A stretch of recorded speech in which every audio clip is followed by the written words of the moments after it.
contre Gaza et la catastrophe humanitaire sans précédent qu'elle a engendrée.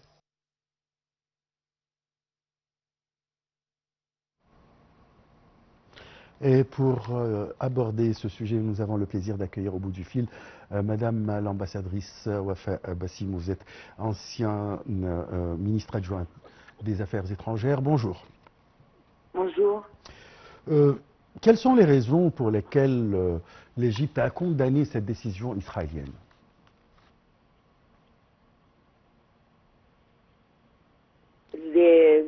Les raisons sont très claires. On n'a pas besoin vraiment de les expliquer ni de les citer.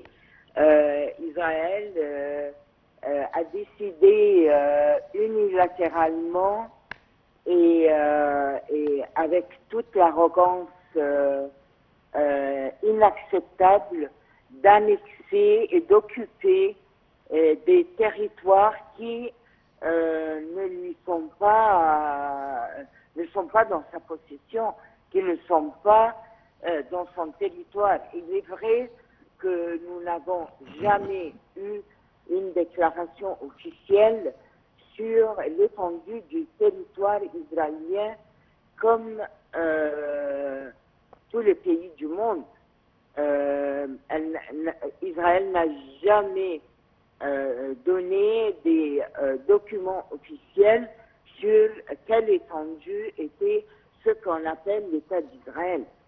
Donc, et de là, elle s'est permis au long des décennies d'annexer des territoires, d'occuper des territoires qui ne sont pas siens. Donc, tout d'abord, c'est une infraction extrêmement grave au droit international, aux différentes énoncés des articles de la Charte des Nations Unies, une organisation internationale dont Israël fait membre, dont la Palestine est un membre observateur, et elle s'est permis de faire cela avec en tout sang-froid et malgré toutes les condamnations de tous les actes d'atrocité et d'infraction de droit international, de droit humain, de convention de Genève, de tout énoncé du droit humanitaire durant les conflits armés. Donc vous pouvez énumérer non une ou deux ou trois raisons, mais des milliers de raisons. Et avant tout, ce qui se passe à Gaza,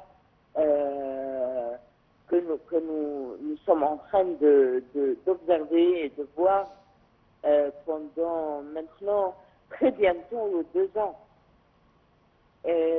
C'est là la grande indignité qu'a montré l'État égyptien, non seulement à travers les déclarations officielles des ministères des Affaires étrangères, mais je vous prie de vous référer à toutes les déclarations du président égyptien Abdel Fattah el-Sisi durant seulement la semaine dernière. Cette dernière semaine, elle a vu 3 déclarations, 3 explications, tout au moins, de la situation de la position égyptienne. Si jamais, Madame l'ambassadrice, si jamais Israël entreprend ce pas et occupe ou bien prend le contrôle de Gaza, est-ce que ça veut dire c'est la mort de toute négociation de paix entre Israël et les Palestiniens? Écoutez, si on est, comment dire, réaliste à un point, disons, noir, on dirait cela. Mais il faut toujours laisser un rayon d'espoir, même si très minime, que malgré cela, on pourrait faire quelque chose sur plan international. Déjà, le mouvement a commencé. Le groupe des 8 pays arabes islamiques qui était le résultat d'un sommet arabe islamique il y a 15 mois ou 12 mois peut-être, qui s'est tenu à Riyad et qui a créé ce nucléus de 8 pays arabes islamiques pour conduire, disons, une campagne sur le plan international contre ce qui se passait à Gaza. Ce groupe, il continue toujours à exister. L'Égypte en fait partie et ce groupe a demandé une session d'urgence qui se tient à New York ce matin, donc dans la soirée temps du Caire. Ça doit se tenir à 10 heures ce soir, une session d'urgence du Conseil de sécurité avec, on attend un projet de résolution qui n'est pas très long et qui condamne avec des termes très clairs cette décision du gouvernement israélien d'occuper ce qu'ils appellent le district de Gaza et de déployer leur contrôle sécuritaire. Ils l'appellent contrôle sécuritaire avec les conditions qu'ils ont montrées. Donc, le projet de résolution attendu condamne cette décision et demande à la communauté internationale d'intervenir. Même, vous allez me dire, mais le côté américain va certainement imposer un veto.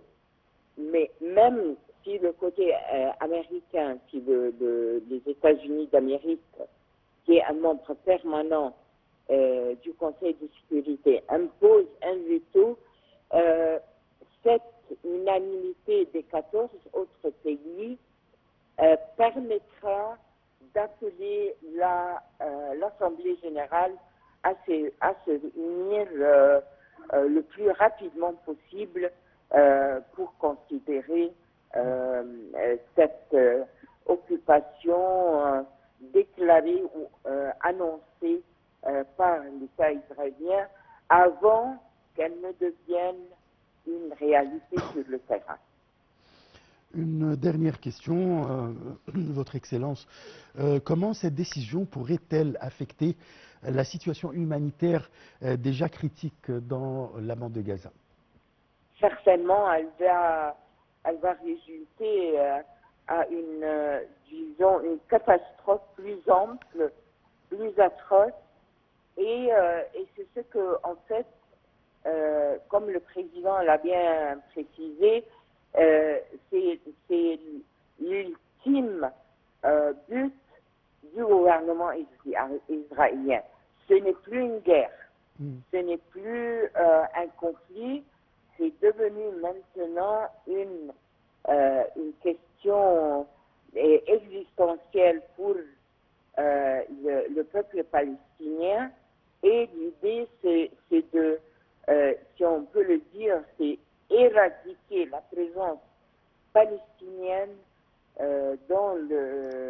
à Gaza pour l'annexer complètement et se débarrasser de la population, puisque la guerre, les bombardements, les tueries n'ont pas réussi jusqu'à maintenant à expulser les habitants de Gaza de leur territoire.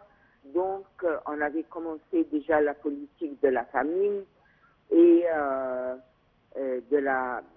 comme nous le voyons depuis quelques mois, avec la difficulté de rentrer les acheminements, c'est presque impossible d'acheminer les provisions humanitaires, que ce soit alimentaires ou médicales.